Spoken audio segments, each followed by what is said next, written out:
people have already made a lot of money. I think the main story here, though, is that Wall Street hedge funds, it's good. You think a stock is $100 and it should be $80? Go short.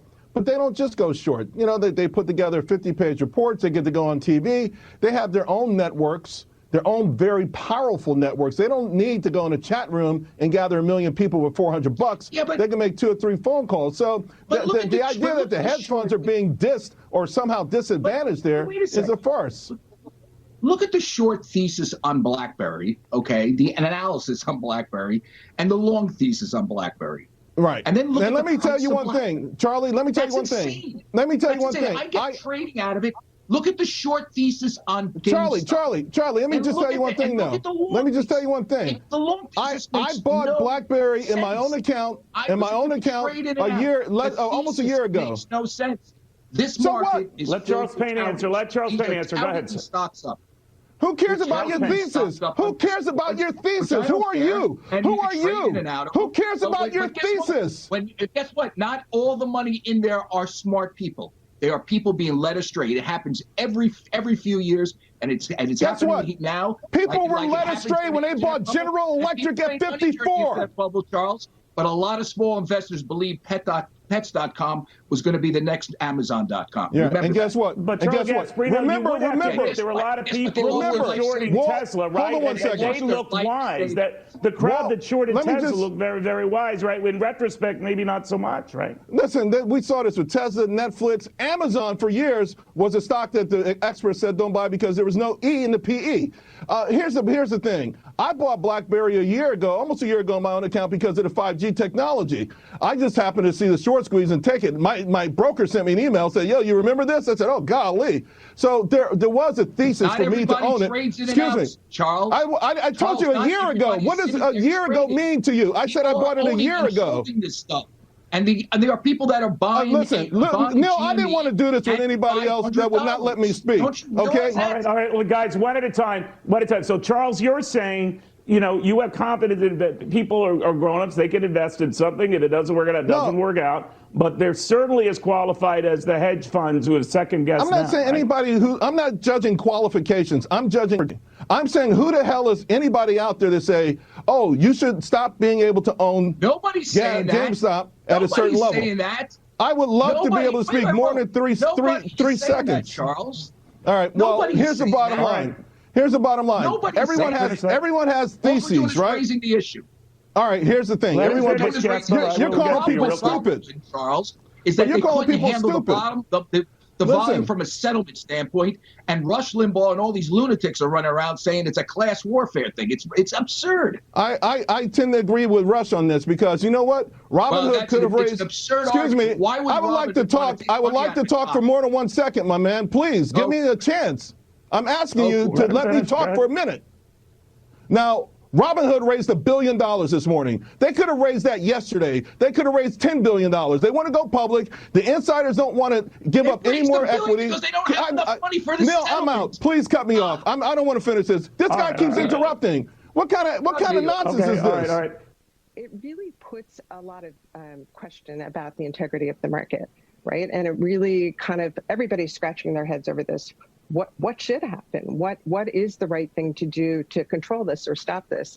Not unlike what we saw on January 6th at the Capitol, right? If you don't have the police in there at the right time, things go a little crazy. And that's feels like what's happening with this. Much different, much lesser degree. It's financial harm, not personal bodily harm. But certainly that's the same kind of platform created frenzy that people are operating under. And these are very trying times.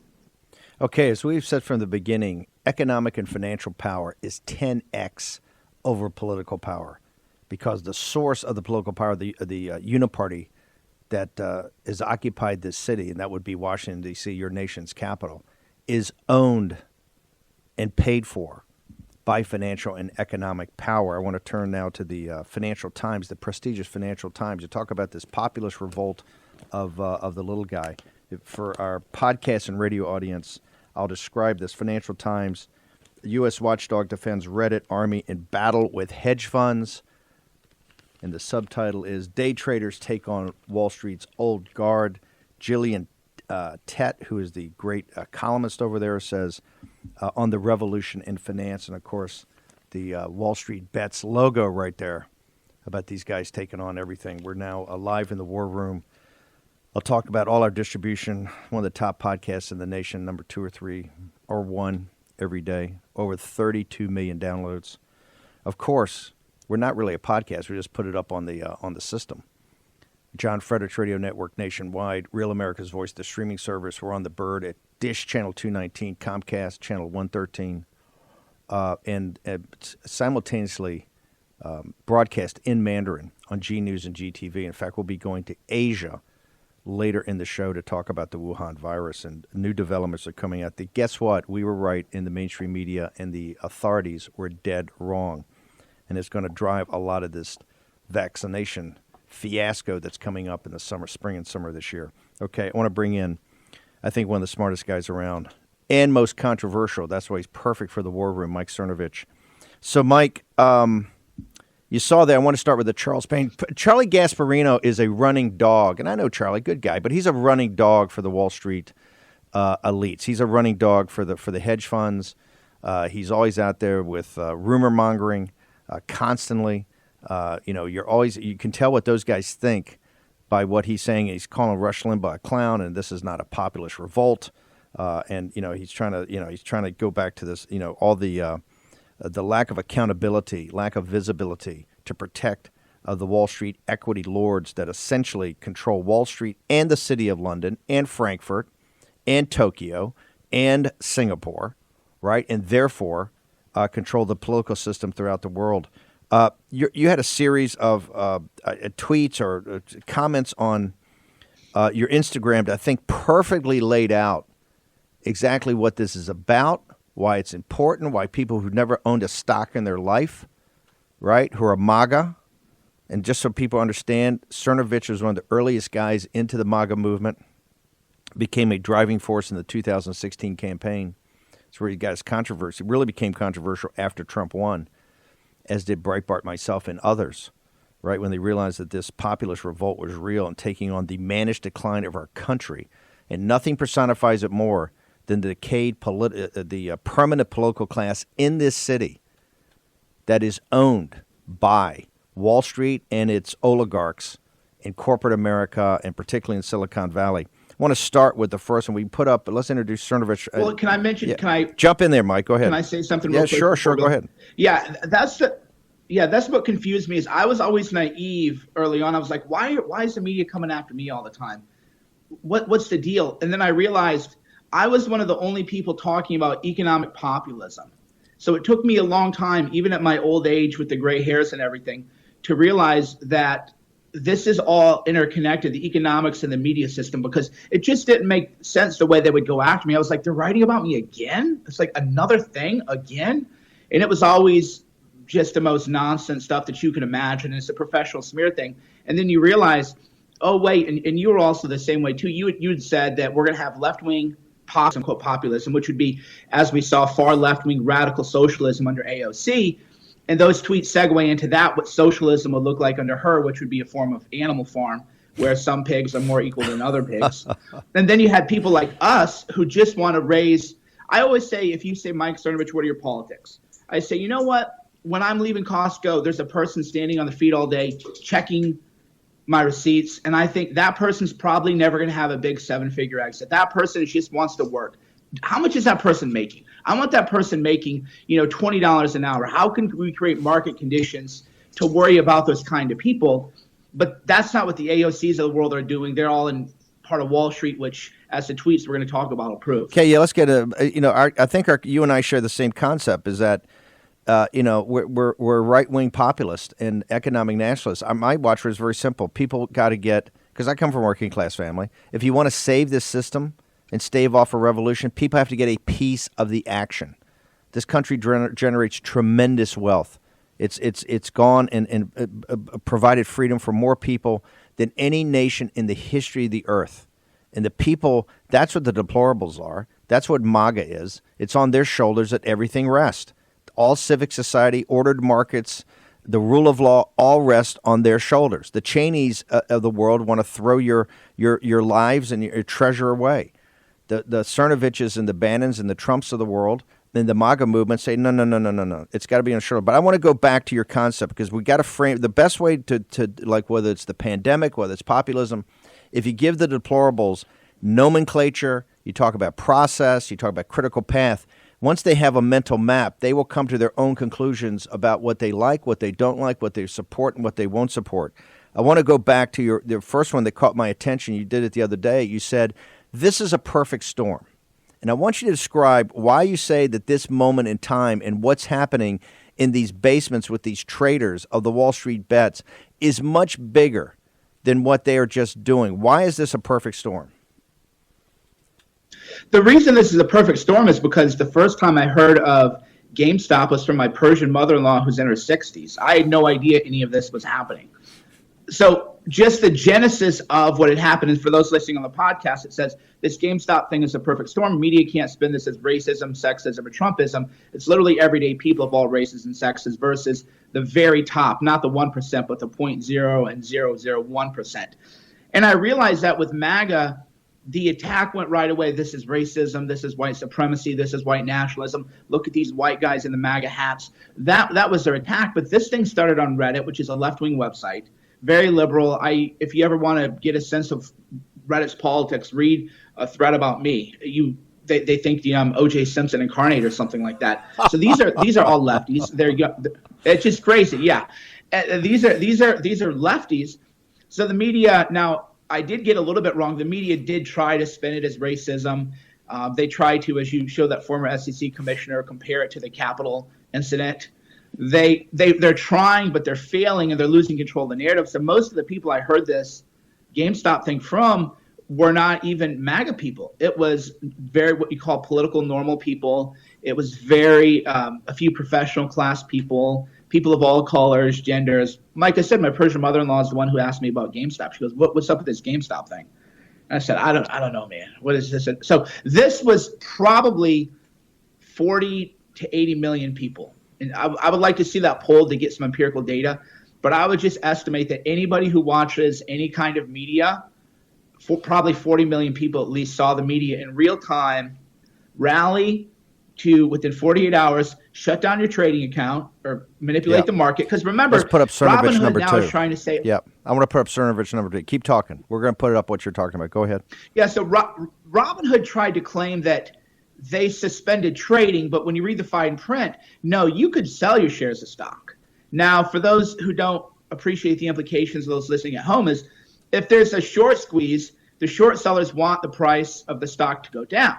Well, if Robinhood will only allow a one-way transaction, namely that you can sell your stock, but you can't buy more, what's going to happen? Stock price is going to go down. Oh, the system came together. The system came together perfectly to try to blow these guys out, drive the stock price down, and have them start to mount the losses. Correct? Within 48 hours, you had the media calling people white supremacists. You had the media calling them domestic terrorists. You had the media rallying to defend the hedge funds. There was even some angles trying to claim it was anti-Semitic or something, which is one of the more bizarre hooks. But you would keep reading all these things, and I couldn't even imagine the media would have rallied this quickly. And I'm in the game. It's so bad now that, my own wife, for example, doesn't even get it. It's so bad now that even if you're in the game, what happened? Mike, hang on a second. We're going to take a short break. We're going to come back. Mike Cernovich in the room. Give us a second. Sell some ads. We'll be right back.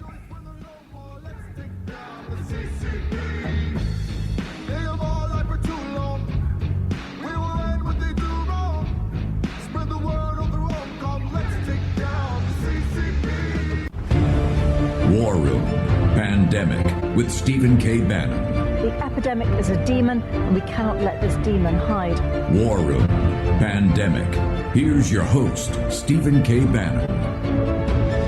Okay, we're here with Mike Cernovich, the ever-controversial Mike Cernovich, author, filmmaker, provocateur, leader. Finish what you were saying about being in the game and your wife, Mike. It was important. I want to make sure the audience hears it. As much as I'm in the game and I've been smeared in every publication and attacked and lied about and lied to and you name it, I wasn't even so cynical as to believe that the media would go all in, rally their forces that quickly to put down what I'm calling the Reddit peasants revolt. A few people took offense at that, but I said, I'm a peasant right with you. I'm nobody to the system. They want to crush me. They want to destroy me. They want to put me into the gulags. They want to put every deplorable into the gulags. We know this now.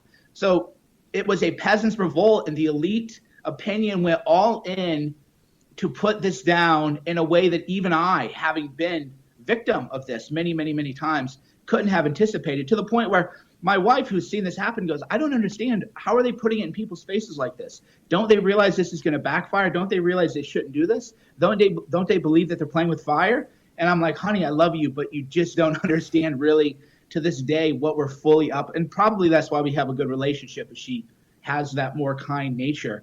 But that's what people don't even understand, even me.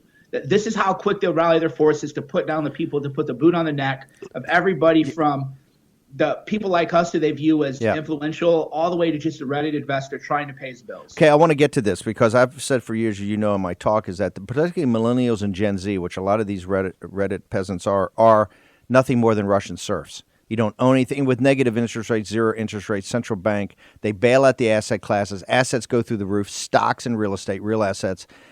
This generation of millennials and Gen Z aren't going to own anything. And that's why I've always seen the possibility, because a third of our show is 20% of our show, 25% is Democrats, disaffected Democrats. The merger of economic interests will put the cultural stuff aside to get to the folks of economic. But I want to come up with your comments in these tweets about the Democrats and particularly AOC.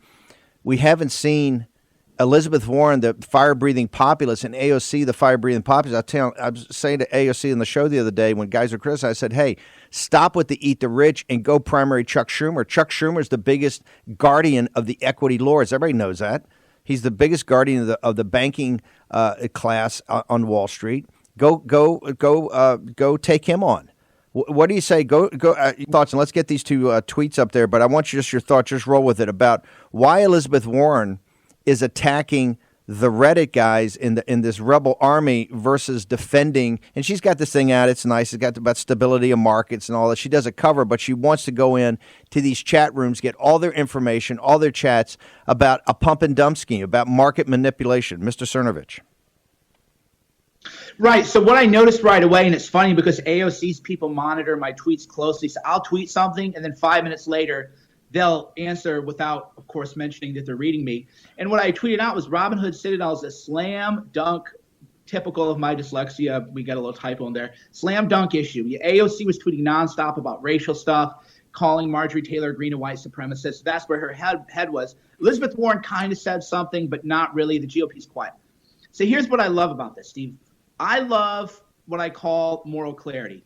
I want, just like with that Kevin Kleinsmith probation thing yesterday, I want it in my face. And that was what Donald Trump, even though you and I maybe disagree on some things, probably quite a few things about him, he was the great catalyst that made them put it in our face. Yes. You know what, if you're an FBI lawyer and you fabricate evidence, probation, but George Papadopoulos gets the date wrong, he's going to go to prison. Hold it. Probation, right. Hang on. Probation, you get a $100 fine in probation. You get the $100 fine. Right. Which is, I waited tables. I would rather be stiffed on a tip than people leave pennies at the table, right? That's how you really insult the waiters. You don't just throw like 3 pennies on the table. $100 fine. And when I was a younger man, that would have outraged me. But in my age, I think, or maybe it's ayahuasca speaking, but I think this is beautiful. Because they're showing us this is right in your faces now. We have complete and total moral clarity, and then it's incumbent upon us to message it right. So what I meant with that tweet was, stop. Hang on 1 second. Give me the moral clarity. I agree with you. This is a defining moment, and it's a teachable moment. What is the moral clarity? The moral clarity is that we're peasants, we're serfs, we deserve nothing, we will own nothing, and we will be happy with owning nothing, and they will own everything. And that's what we are to them. We are a modern day, and I don't like to use the word slave because America's history was slavery, but we are an indentured servitude class. Okay, you can live, you can eat some processed food, you can maybe have cable TV, maybe if you're lucky you get an iPhone. That's all you're going to get, though. You're never going to own a house, you're never going to own a business, you're never going to own a company, you're never going to depart from the media narrative. You're never going to trade against Wall Street and win. Everything is rigged against you, to the point where if you're Carter Page and you're a victim, his life is completely upended. Even if you're made an international criminal under false pretenses, it doesn't matter. We're going to give this guy probation. We're lucky he got probation. He was barely prosecuted. That was one of the only things Durham actually did. And then, here's a $100 fine, peasants, peons. So the moral clarity is there. They hate us. I remember 5 years ago, the reason I'm so quote unquote controversial is 5 years ago, I said, look, I've studied the far left. What got me involved in politics from living a very nice life. I lived in Paris in 2015. I gave up everything for this. I gave up everything for this. But I read a book on the Cambodian genocide. And when you read about Pol Pot and you read about the Khmer Rouge, you realize these are the same people on the left in the United States. The only difference is that there's a Second Amendment. And when I read this book, I actually cried. I was weeping throughout the book when you read about how they rounded up millions of people. They would take hammers and hit their heads, and then it sounded like coconuts. It sounded like people were opening up coconuts. They just lined people up. Boop, boop, boop. The killing fields. That's who they are. The killing fields. That's who they are. And I realized that's what they're going to do to my country. And then I started saying this stuff publicly, but I was so far ahead of the curve. They go, oh, look at this ranting madman. He's crazy. They would never put us in gulags. And then now you're like, well, they're trying to throw a kid who made some memes. They're trying to throw him into prison. Maybe they don't like the analogy of that, but Kevin Kleinsmith, an FBI lawyer, fabricates evidence leading to a whole sequence of cascade of perjury. The judge is like, here, pay $100. Here's a quarter, call someone who cares. Or you get, you're going to get more probation if you sell a few magic mushrooms or a few marijuana, right? If you're a teenager in New York. So it's right there in our faces now. They think we're garbage. They don't think we have a right to humanity. They don't think we have a right to dignity. And this is the left. And in a way, people say that that's frightening, but I don't, because they showed us too soon. Something I said a few times is that my greatest fear wasn't that this was going to happen.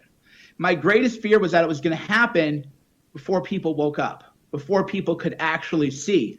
And now you realize, hey, because maybe you think Mike Cernovich is a bad guy and he's such a scary guy, even though he's got 2 daughters, lives a very normal life. He's okay, you're just a person on Reddit trying to take on a hedge fund who's trying to drive a company into bankruptcy. And now you're in the crosshairs, buddy. It ain't about left and right. It ain't about politics. It ain't about whether you use pronouns in your bio. It ain't about if you're a threat to the real power base, which is the Wall Street media complex, because of course all these media outlets are owned by bigger and bigger outlets. It's concentration of media ownership. So for me, that's the beauty of all of this, how the elite will rally to destroy everyone, even left-wing media, right? Because that's all an illusion. The idea that there's left-wing media. They are trying to destroy the working man, and they view us as peasants, and we're nothing to them. And I love it. I love that they've told that. We got a couple of minutes left. I want you to, for our audience or activists, the whole second hour of the show today is going to be Scott Pressler in here telling how people get engaged. We're going to go to Asia next to talk about the Wuhan virus. What would you tell people to do today to start to work our way out of this, to start to push back? Because we just won this election, across the board in the House, in the Senate, in state legislatures and governorships, at city councils. It's a red nation with some radical blue cities. What would you tell people today in this moment of moral clarity? What is Mike Cernovich's recommendation? You have to tell the GOP in their own self-interested way, hey, the corporations are all deplatforming you anyway. Josh Hawley can't give a book talk because he can't go to a hotel now because the hotels are banning him. So there's no reason in the world for the GOP to be the party of the corporate class. So I don't believe in a third party. I don't believe in burning everything down because, as any student of history knows, then it gets really bad. We have to work within the system, but we have to fight hard, and you have to fight at the right leverage points. Get on the GOP. Why aren't you calling for hearings? Why are you people being quiet? Why are you standing up for corporations? They're not even going to donate money to you anymore. They hate you. What about the Liz Cheney? What's your recommendation about what should be done with Liz Cheney? She's got to be primaried. We need more people. 2022, is our last stand. Should she be thrown out of should she be thrown out of leadership today? And should she be, the people of Wyoming are already doing it, censoring her and demanding she resign? Should she be thrown out of leadership, and should she resign today? Well, she never should have been in leadership, and she should have resigned a long time ago. And that's a whole different issue. I know that she's a popular. So a lot of people want to focus on Liz Cheney, and it's good for people to have some sense of what to do. Structurally, though, we need people hitting them. Why is the GOP silent on this? Why is the GOP protecting hedge funds? The hedge funds don't even like them anymore. And we do have to, though. I mean, I don't think the majority leader is good. I'm mad at everybody right now. Okay, I'm mad at the world. Mike, right we got to now. bounce. Give me your social media coordinates so the audience can start to follow you. Those that don't. Yeah, you can find me. I'm at Telegram at Cernovich, Cernovich. I'm at Twitter at Cernovich. I'm at Instagram at Cernovich. But I'm at Cernovich.com. So basically everything is Cernovich. The way mass censorship is happening, Telegram's probably the safest. Okay, Mike, thank you very much. Always provocative. Mike Cernovich, author, tremendous filmmaker. Thank you very much for joining us early on a Saturday morning out in California. Thank you, sir. We'll be back in a second. We'll go to Asia. Talk to Dr. Stephen Quay about the Wuhan virus and you.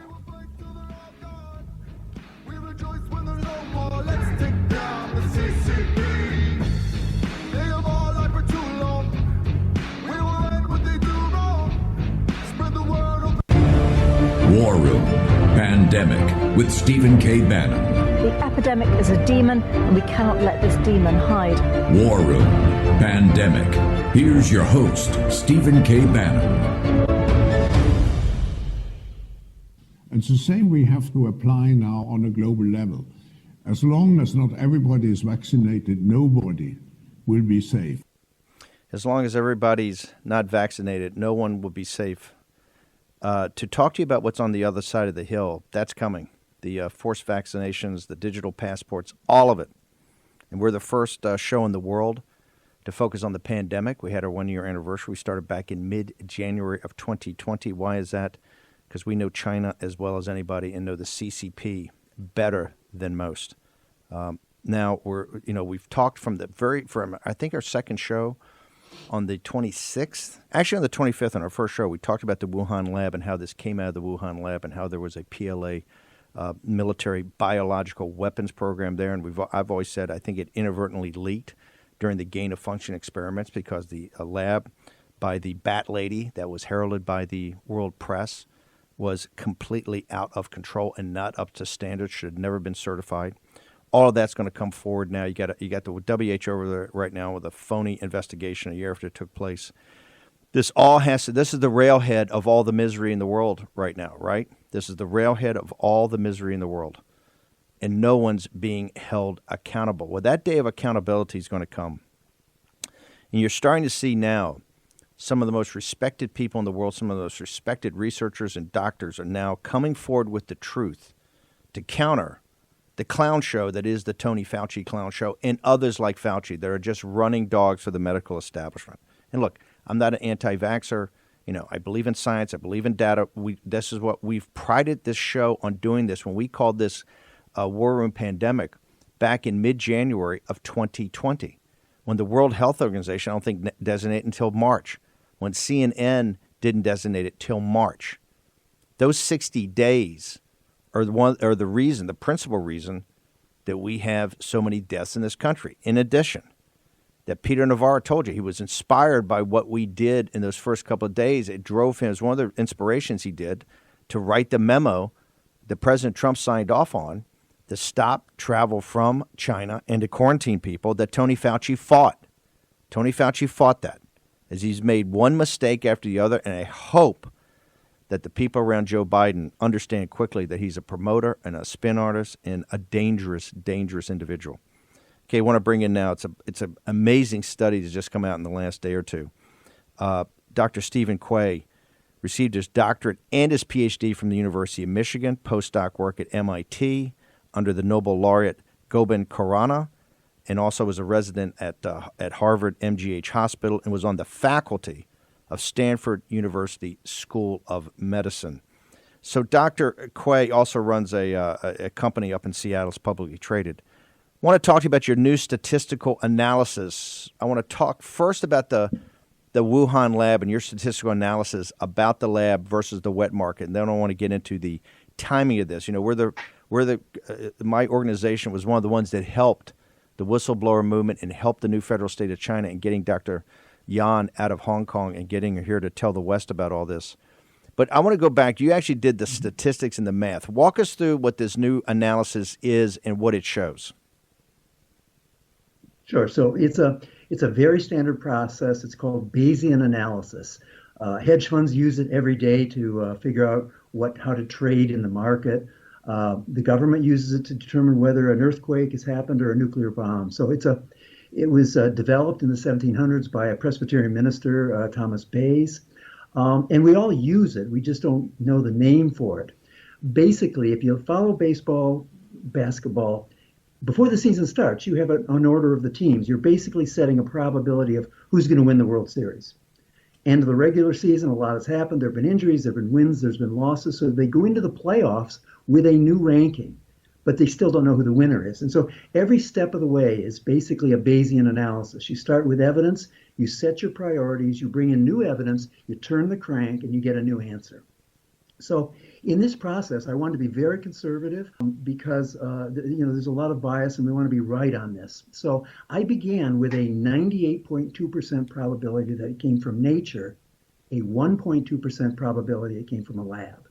I dropped 26 different independent evidence sets into the machine, turned the crank, and the answer was that there's a 0.2% probability it came from nature, 99.8, or basically a 1 in 500 fold chance that it came from a laboratory.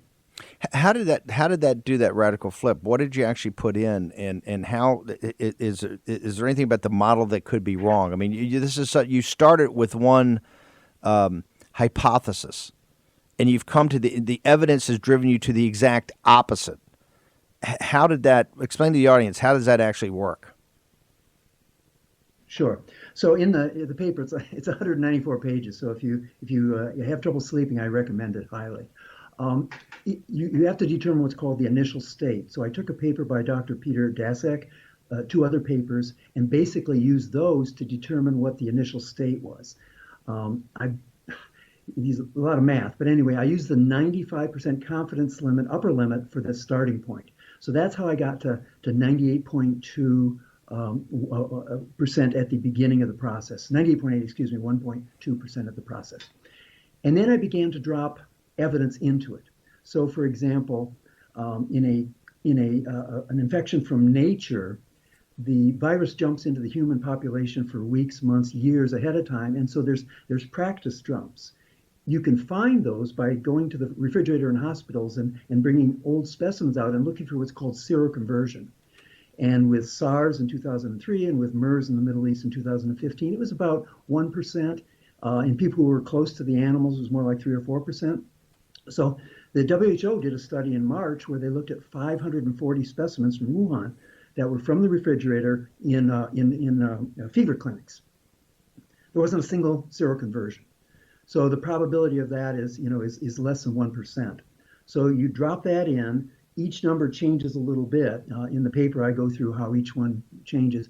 Another example is that there's absolutely no evidence that the virus had any prior history. So this is literally one animal virus jumping to one human, and the rest is history. The first patient at the PLI hospital, about a mile from Wuhan, from the Wuhan Institute of Virology, can have the virus traced directly to the sequences that infected President Donald Trump. So that is very unusual. You see what's called posterior diversity with both, again, MERS and SARS, where about 50% of the sequences don't go through that first patient. They go through cousins, as it were, and they meet back in time, et cetera. It's pretty technical stuff, but it's very straightforward. The beauty is, if you don't like my answers, give me your numbers. I'll turn the crank, and we'll see what it does. Now, I saw your paper. Is the paper been peer reviewed yet? Interesting question. So it's 193 pages. There are very few journals that will publish something that large.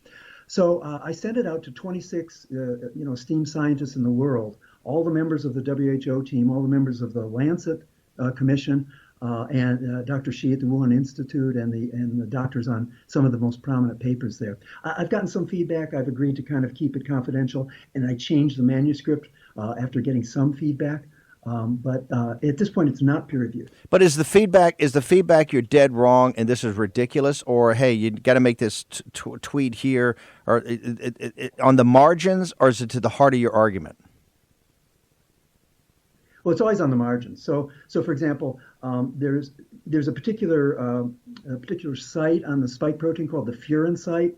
It doesn't appear in 500 other viruses.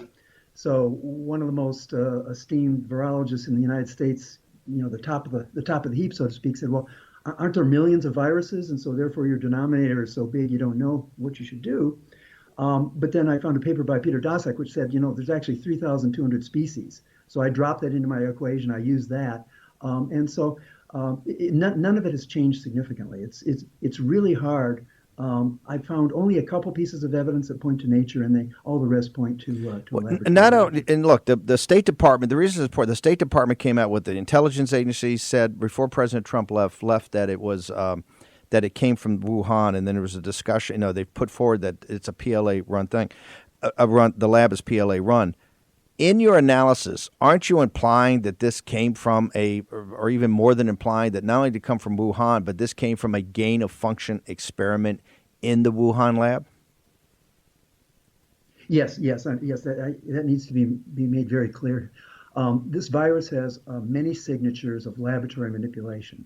So that would be, those are the hallmarks of gain-of-function research.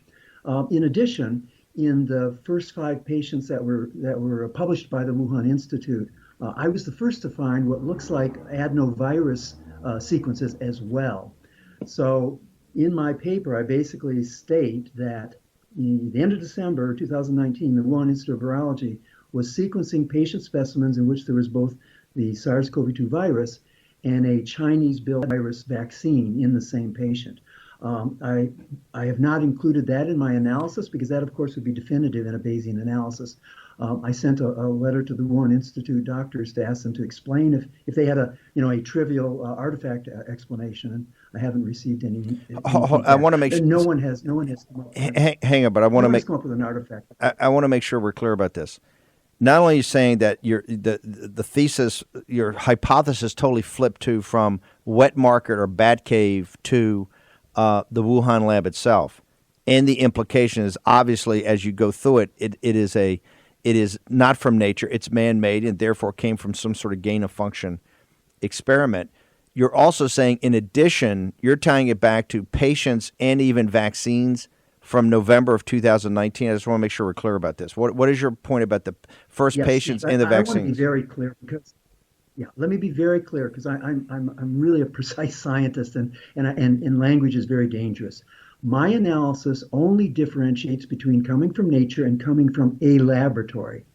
I can infer that it's the Wuhan Institute of Virology, but I can only say that it's laboratory derived. Now, the Wuhan Institute of Virology sequenced 5 patients in the end of December in which adenoviruses have been introduced into those patients, and those adenoviruses are against the CoV-2 protein. So, there's no artifact that I can think of that could cause that, but I'm giving the Wuhan Institute the benefit of the doubt. I've asked them to explain it for me. It currently sits in my analysis, but it doesn't impact my statistics. Awaiting feedback on what their answer is. But all the people that have looked at it have not been able to identify an artifact. Yeah. So it looks like at the end of December, they were in possession of both the SARS-CoV-2 virus and a adenovirus vaccine against it. Okay, Dr. Quay, can you? We'd like to have you stay over for the next segment, if you could, please. Dr. Stephen Quay, from formerly in the faculty at Stanford, has come out with a quite controversial new analysis about the beginnings and origin of the CCP virus, the one that has gone through. By the way, we can't say China virus because Joe Biden just signed an executive order. Can't say China virus. On this show from the very first day, we said this is not a China virus, that the biggest victims of this are the Chinese people. We started the initial show in Hubei province, a province the size of France, or basically the population of France, about 80 million people, was shut down. In Wuhan, with a population 40% bigger than New York City was put into a hard quarantine. Remember, the victims of the Chinese Communist Party, the first line of victims, are Lao Beijing, our old 100 names, the working class folks in China. Okay, we're going to take a short commercial break. Want everybody to go to warroom.org/join. You get the newsletter, you get the show notes, you get all of it. warroom.org/join. Also, download the Real America's Voice app or go to Telegram, Bannon War Room, or Rumble, Bannon's War Room. You can see this everywhere. We're ubiquitous. Plus 32 million downloads podcast. Back in a second.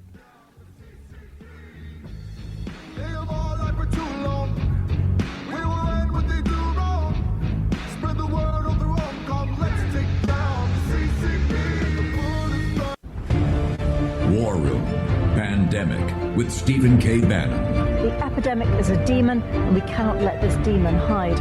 War Room Pandemic. Here's your host, Stephen K. Bannon. Our guest is Dr. Stephen Quay. I want to go to, by the way, so here's the thing, Dr. Quay. The railhead of all the economic misery in the world, now the capital markets misery, this geopolitical crisis, the political crisis in the United States. We've destroyed the balance sheet of the Federal Reserve. We've destroyed the balance sheet of every individual listening to this broadcast. Now people are hanging around for a $1,400 check from the government. We've had a collapse of aggregate demand.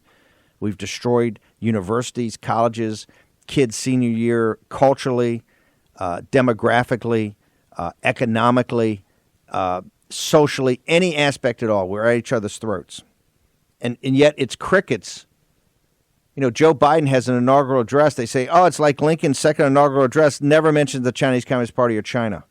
Mentions the COVID-19 and kind of, yeah, we're going to take care of it. You've got the every night on CNN, you know, they're sitting there about all the agony. You got Cuomo. Hey, why does it make a difference where they died? Right? Where does it make a difference where they died? Why does it make a difference where the greatest generation died? Whether they died on the streets, whether they died in the closed into their houses, whether they died in the nursing homes. I wasn't smart enough to figure out how this was they were going to be a targeted group. So why is the world? You're doing this thing a year afterwards. It's a statistical analysis that says, hey, points to a lab. Maybe that lab is not the wet. Maybe it's not the wet market. Maybe it's the P4 lab that was not particularly well run, well managed, well overseen. Why is there voices like yours coming up that are supporting what the Australian media tells us? The Five Eyes program is coming together with a consensus. It's lab made, gain of function out of Wuhan, PLA overseen. And Mike Pompeo, the former head of the CIA, Secretary of State, puts out a report before he leaves the White House. Why do you seem like one of the lone voices in the wilderness? There are now starting to be more voices like yours.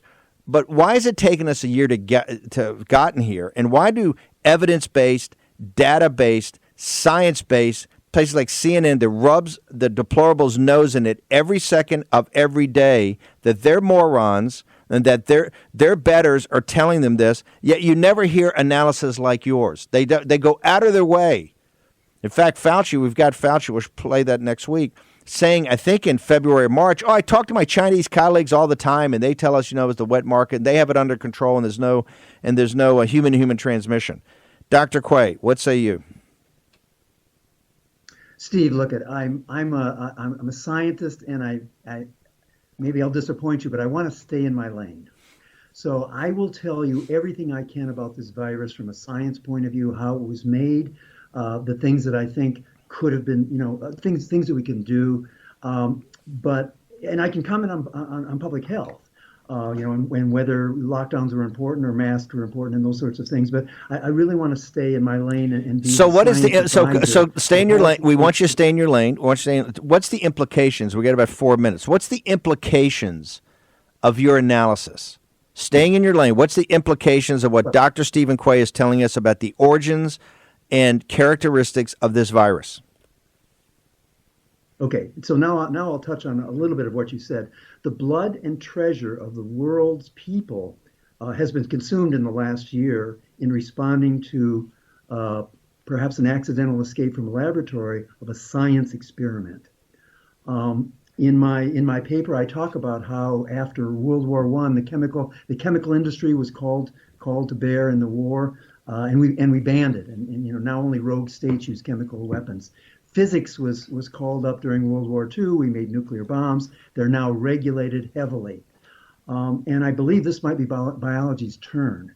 After all, the two bombs in Japan during World War II, 10 square miles, about 300,000 people. This virus is now in every corner of the world, from the Amazon to the Antarctic. It's only a kilogram of life at this point in time. It's reproduced itself, but it's still under a kilogram. So I would like the public to have a vigorous understanding of this. I think we need to stand in front of the public, explain the science here, and do a pros and cons. But Dr. Quay, stay in your lane. Stay in your lane. We've had a biological weapons treaty since 1972. The Chinese Communist Party has lied consistently for 50 years. How did the scientific... I understand what you're saying, and I totally agree with you. But how did the scientific community of the world come together and basically build a Chernobyl, basically build a potential bomb-making facility in Wuhan that the PLA controls? I understand. I totally agree with you. But when you sit there and say that, people go, hey, we've got a biological weapons treaty every bit as tough as nuclear arms and every bit as tough as chemical weapons, maybe even tougher. But the world scientific community kowtows to the Chinese Communist Party. And that's why it's not called out. So we've got all those regulations. Why are they not staying within your lane? Why are they not being followed? Well, I think we had a moratorium under the Obama administration for gain of function. That was taken away in May of 2017, and all of this latest work appears to have done. Hang on. But let's be precise. Let's be precise. It was Dr. Collins and Dr. Fauci at NIH, Obama's NSC. Put in, and I believe it was December of 2017. Actually, to be correct, when the proclamation came out. The gain of function experiments were changed by Dr. Collins and Dr. Tony Fauci. And that is part of the record. Dr. Quay, I want to thank... Go ahead, sir. Yeah, there was a 3 inches of paper in the fall of 2016 that led them to reverse the decision on gain of function research. That's correct. Okay, we're going to take we've got to go. Dr. Quay, we want to have you back on. The paper's fantastic. We're going to put it up on the live chat, all 194 pages in all its glory. But you've got some parts in there we're going to try to highlight so people can get to it. Fantastic work. And the world really owes you. And hopefully there's much more that comes off of that you've inspired other people to get down. And I hope this becomes peer-reviewed journal. I hope the people you send it out to come back and bang it up and say, hey, this is wrong, this is wrong, this is wrong, and that you change it to whatever, what a peer-reviewed journal does. Dr. Quay, thank you very much. Appreciate you coming on War Room. Thank you, Steve. Okay, we're going to take a short commercial break. Michael Glassner, COO of the campaign, is going to join us on Old Palin Hand, and we've got an entire hour of the one and only American patriot, Scott Pressler, as he talks about how you can get engaged to thwart what's going on in the world, particularly with Joe Biden in this radical agenda. He's trying to jam down the throat of hard-working Americans. Scott Pressler joins us for the entire hour next in the War Room.